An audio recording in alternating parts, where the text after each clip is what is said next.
Hi everyone, today I'll show you how to integrate Gemini AI with Google Docs and Gmail.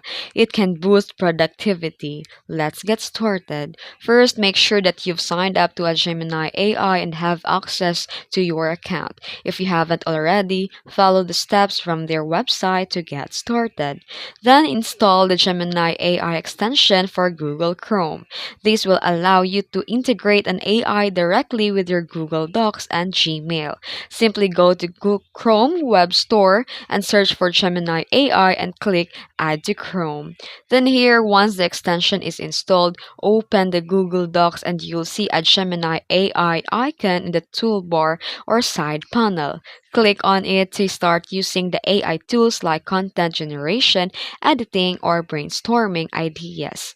Then for Gmail, click on Gemini AI icon in the extension toolbar when you are exposing or composing an email. It can help you to write and edit the email's AI powered suggestions. Now, the Gemini AI integrated into both Google Docs and Gmail, you can draft content, enhance your writing, and speed up email communication. And that's it. Get started today and work smarter, not harder. If you found this tutorial helpful, don't forget to like and subscribe for more tips. Thanks for watching.